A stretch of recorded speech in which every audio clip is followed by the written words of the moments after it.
Good day mga boss, welcome back to my channel, your Jeep Doctor. And today guys, gagawin ko na ng review itong bagong sponsored product for review na pinadala sa akin. This is an Ecleva Full HD 1080p car dashcam. So kung interesado kayo na malaman kung ano ang features ng camera na to, ang kanyang resolution, at saka kung ano yung actual rating na ibibigay ko sa kanya, please continue guys watching this video.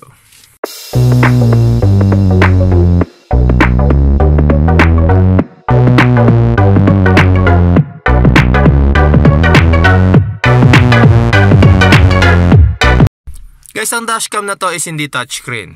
So kung mapapansin nyo, kahit anong gawin ko doon sa screen niya is walang effect doon sa camera kasi meron niya mga control buttons dito sa side. So dyan natin ko-controlin ang ating camera. Andyan din ang menu, andyan din ang mode. So kung gusto nating baguhin ang settings, dito tayo magagalaw sa mga control buttons sa gilid. Tapos sa ilalim niya nandun naman ang card slot. So ang memory card na pwedeng ilagay sa kanya, maximum capacity is sa 32 gig memory card. So ganyan lagi ang ginagamit ko sa mga dashcam para medyo matagal-tagal yung kanyang recording time. Tapos ang gagamitin nyo guys is yung class 10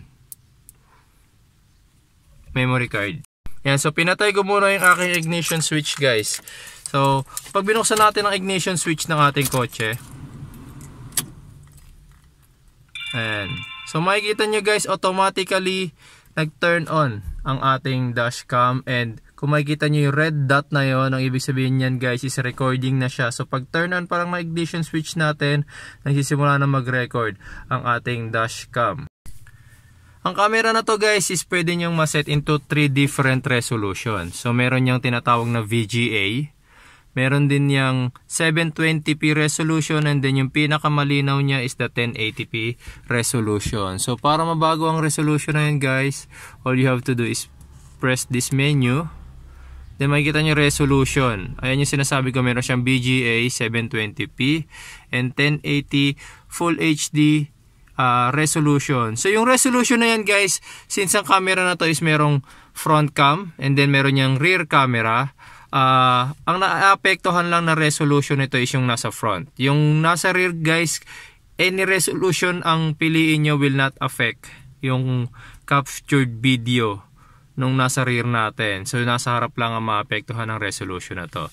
Tapos sa pagpili ng resolution guys, always remember na kapag mas malinaw ang kuha or mas higher resolution ang pinili natin, let's say 1080 Full HD ang ating resolution, expect nyo guys na mas maikli yung magiging recording ng ating dashcam kasi 32 GB lang to. So first, para may pakita ko sa inyo, format muna natin ng ating camera, ang ating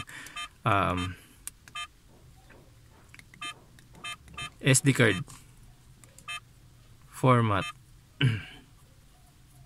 Ayan. So after formatting, resolution tayo. So kapag VGA ang pinili natin guys, mapapansin nyo, ayan. So kapag VGA guys, ang magiging total time na pwede nating magamit ang dashcam na to without hanggang sa mapuno yung memory card is 3 hours and 34 minutes and 58 seconds. So 3 hours and 35 minutes. Okay, so yan yung maximum niya using a 32 GB memory card. Kapag 720p naman, yan. So ang nangyari 2 hours na lang. 2 hours 28 minutes and 15 seconds. So 2 hours and 28 minutes. So mas umiikli guys kapag mas maganda yung resolution na pinili natin. So kapag 1080p naman, ayan. So 1 hour 39 minutes and 59 seconds or 1 hour and 40 minutes na lang. So kapag Full HD guys, napakaikli. Mabilis mapuno yung 32 GB na memory card. So kung expected nyo na malayo-layo ang inyong biyahe, I will advise use a lower resolution o kaya naman magdala kayo ng extra memory card. So hindi na kasi tayo pwede maglagay dito ng 64GB kasi since maximum niya is 32GB memory lang. Although kapag ang gantong camera naman guys, isa sa feature niya is yung dinidelete niya yung oldest clip or yung oldest video na naka-save sa ating memory card. So kung sakasakaling mapuno na yung ating memory, didelete niya yung pinakakauna-unahang recording.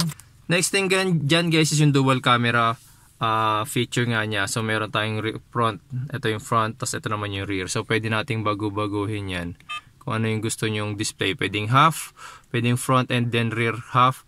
Pwede rin naman na front lang, pwede rin naman na rear lang yung gusto nyong makita.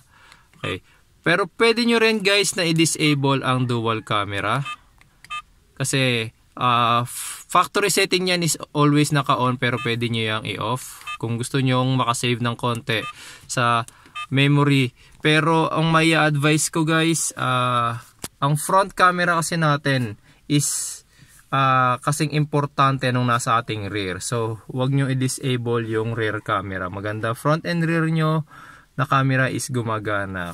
Next feature nito guys is yung cyclic recording. So yung tinatawag nating cyclic recording guys is yung paputol-putol yung kanyang pagsisave ng video. So hindi naman ibig sabihin na paputol-putol yung kanyang recording. Ibig sabihin lang guys, may certain time tayong sineset dito kung kailan makakat yung video at isi-save niya yung video na yon para tapos magre-record ng panibago. So ang kagandahan ng cyclic recording guys, hindi tuloy-tuloy yung for example, isang oras kayong bumiyahe, yung video hindi tuloy-tuloy na isang oras, putol-putol siya, kumbaga hinati siya for several minutes. Kung sinet natin siya ng 3 minutes or 2 minutes, ayan, 1 minute, 3 minute, 5 minutes. So every 1 minute mapuputol yung video, tapos isi-save niya, then magre-record siya ng panibago. So in this case guys, mas madali nating mahanap yung video na kakailanganin natin. Ayan. So pinakamaganda guys, kahit mga 5-minute recording ang iset natin dyan. Next feature nito guys is yung recording. Yung recording na tinatawag na yan guys is yung audio recording. So kapag ka nagpi-play na ang ating dashcam, nagre-record na siya. So start lang natin siya mag-record. Then for after several seconds guys, titingnan natin kung yung na-record niya na video is may kasamang voice. So okay na yan. Then check natin ang kanyang recorded video. Ayan. For after several seconds guys, titingnan natin kung yung na-record niya na video is may kasamang voice. So okay na yan. Ayan. So maririnig nyo guys, merong recorded voice na nasagap itong ating dash camera. Hindi nga lang ganun kalakas yung speaker, pero at least guys, loud enough na siya para maintindihan natin kung ano yung sinabi. Tapos magagamit natin to guys kapag for example, hinuli tayo ng traffic enforcer and we know na wala naman tayong violation. So yung conversation is maririnig nitong dash camera natin. Next feature guys ng camera natin is yung date stamp. So very common yan guys. Hindi lang naman sa mga dashcam meron yan, pati yan sa mga CCTV. So yung date stamp na tinatawag, ito lang yan. Ayan, makikita nyo meron date. Dito sa baba din meron time. So disregard nyo muna yung date guys. Mali yung date, hindi ko pa nasiset ng tama. 10:30 na ng gabi. So yung time pala yan. Yung date naman 2018, May 2. So kailangan lang guys yung date and time is naset natin ng tama. Kasi in any situation, accident or apprehension, mahalaga na tama yung date and time natin. Kasi evidence natin yan. And guys, so next feature ng ating dashcam is itong ating gravity sensing. So gravity sensing. Yan. So gravity sensing guys, ang ibig sabihin guys,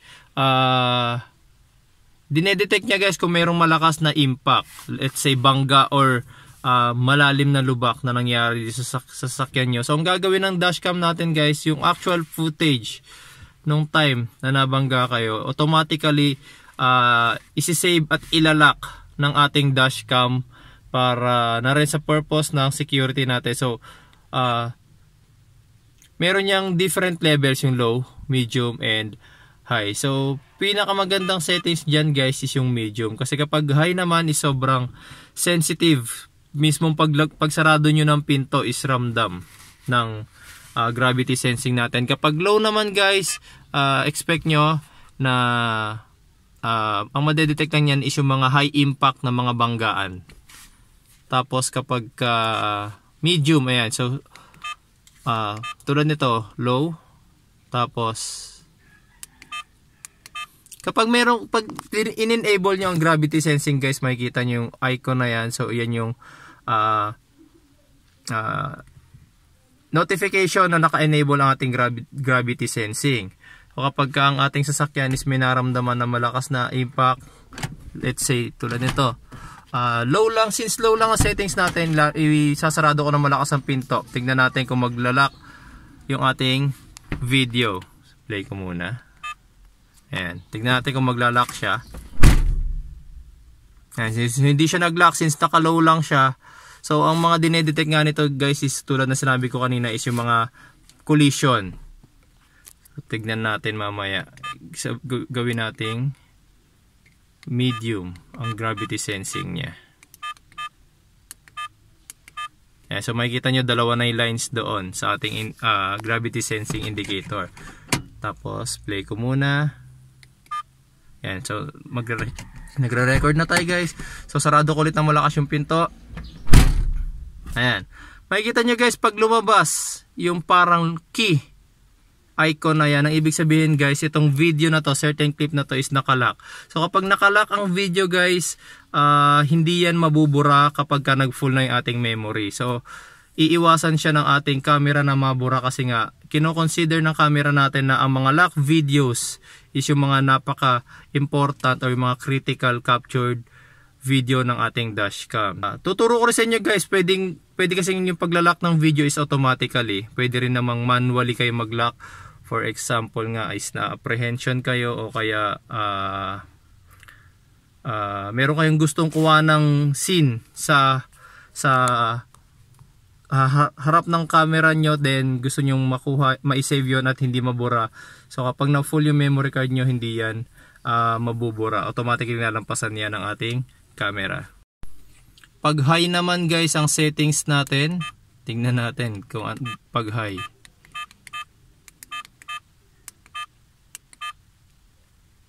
Record. Ayan. So kapag high guys, automatically naka-lock agad yung ating video. So may advice ko guys, wag nyong iset yung high kasi kung lahat ng captured video ng ating dashcam is nakalock. So kapag nag-full ang ating memory card guys, ang mangyayari, mag-i-stop ng recording ang ating camera kasi wala siyang maburang video. So kapag nag-stop siya ng recording, paano na lang kung nung time na nag-stop siya ng recording, doon pa may nangyaring napakahalaga at kailangan nyo sana ng footage ng inyong dashcam kaso wala na kayong nakuhang footage dahil nga full na ang inyong memory. So wag nyo na lang gamitin din yung high settings. Yung paglalak guys ng video, sabi ko kanina, automatically siya nangyayari kapag meron kayong sinet nyo yung gravity sensing. So pwede rin yan manually. Disable ko lang yung gravity sensing muna kasi maglalak siya. Ayan. Tapos kapag nagre-record na, tulad yan, record na yung video, pindutin nyo lang yung mode button. Makikita nyo lalabas na ulit yung key icon. So ibig sabihin yan guys, itong video nga na to is ilalak na ng ating camera. Feature natin is yung parking guard. So sa lahat ng feature ng camera na to, ito yung pinaka gusto ko. Bakit? So ipapaliwanag ko siya na maigi. So turn on muna natin ang parking guard. Then kapag tinurn on natin ang parking guard guys, kailangan ng gravity sensing natin is naka-turn on din. So ako gusto ko medium lang. Ayan, so naka-turn on na sila pareho. Ayan. So yung parking guard na tinatawag guys, so siyempre ang ating sasakyan guys, minsan ipapark na natin, iiwan na natin yan sa, for example, nag-grocery tayo at iiwan natin yan sa parking ng grocery. So anything pwedeng mangyari habang wala tayo sa sasakyan natin. Pwedeng may makabangga dyan o kaya naman pwedeng may magnakaw or open ng ating door. So ang kagandahan ng parking guard guys is papatayin ko muna yung ating ignition switch. Makikita niya mamamatay ang ating camera. Ayan. So tulad na nangyayari kapag pinapatay natin ang ating ignition switch, namamatay ang lahat ng electrical component natin. Tapos, for example guys, may bumangga sa ating sasakyan. Tingnan natin kung anong gagawin ng ating dashcam. Isusi guys, ilalagay ko muna sa dashboard para makita nyo hindi ko inon yung ating ignition switch. Ibabagsak ko lang na malakas yung pinto. Ayan. Makikita nyo guys, nag-turn on ang ating dashcam. Nag-record siya automatically and also nakalock yung video. So kung mayroong bumangga sa atin at nag-hit and run guys, chance yun ng ating sasakyan, ng dashcam natin para makita or makuhanan kung sino ng hit and run sa atin. So may chance pa rin tayong makuha yung plate number niya. Tapos ang video na yan guys will last up to, nakalagay sa manual is 20 seconds lang, pero as of now 27, 28, 29. Okay. So 29 seconds ang kanyang ni-record na video. So nakalagay dito sa nakalagay dito sa manual niya is, ayan. Nakalagay sa manual niya is 20 second video lang. Pero almost 29. So much better guys, much better. Mas pangit naman kung 20 seconds yung nilagay sa manual tapos 10 seconds lang yung video. Pero since 29 seconds, mas pabor sa atin yun, so walang problema. So yun yung pinaka gusto ko, since parking guard, napakagandang feature niyan guys, kasi hindi lahat ng oras ay sa sasakyan tayo. So may mga time na wala tayo sa sasakyan, so anything na mangyari sa sasakyan natin, makaka-capture ng ating camera basta nakaset na tama yung parking guard and then yung ating gravity sensing. Yan, so last feature na tayo. Last feature niya is car number. Yung car number na yan guys, pwede lang nating i-stamp yung ating plate number. Yan, tulad nyan. Stamp ko lang yung plate number ko. So in every recording guys, masisave yung ating plate number. Wait lang.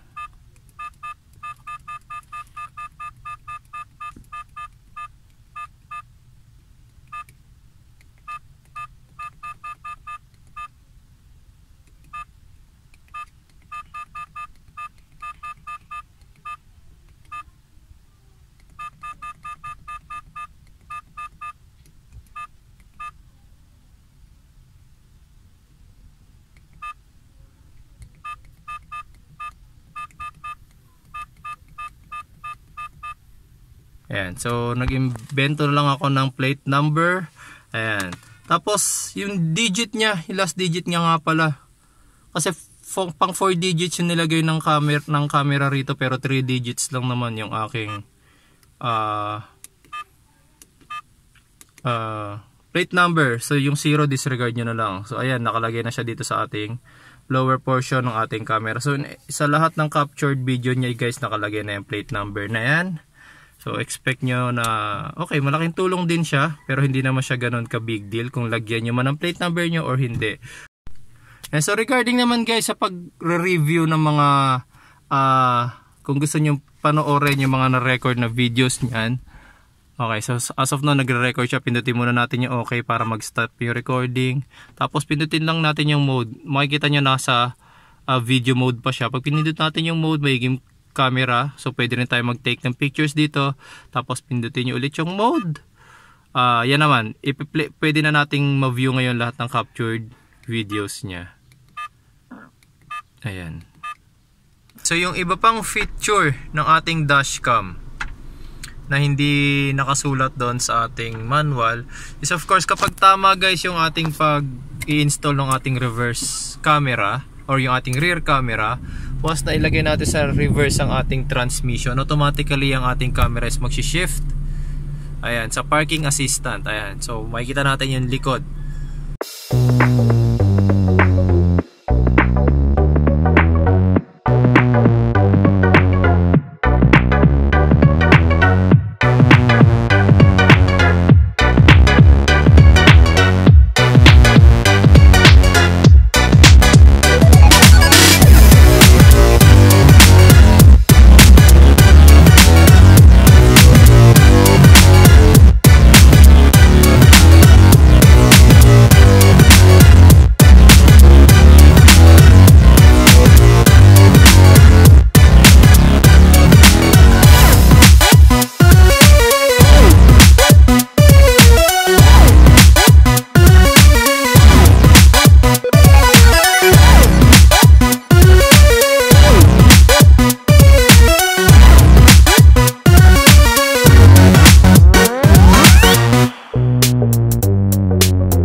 Yan, so for the final rating guys, considering yung kanyang price, the 3,100 pesos, yung kanyang mga feature na yung pinaka nagustuhan ko guys is yung gravity sensing tsaka yung parking guard.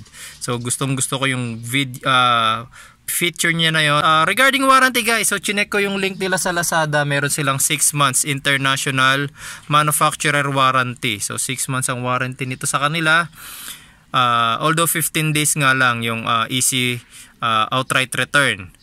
Tapos yung rear camera guys, okay naman yung rear camera niya, although kapag dating ng gabi medyo madilim, pero still tolerable naman yung kanyang capture. For the rating, I will give it an 8 out of 10 rating. So gustong gusto ko yung camera na to guys. So sa mga gustong bumili, nandyan yung link sa baba. And I hope guys na gustuhan yung video na to, and please continue watching my video guys, and kita-kita po tayo sa susunod ko pang mga tutorial.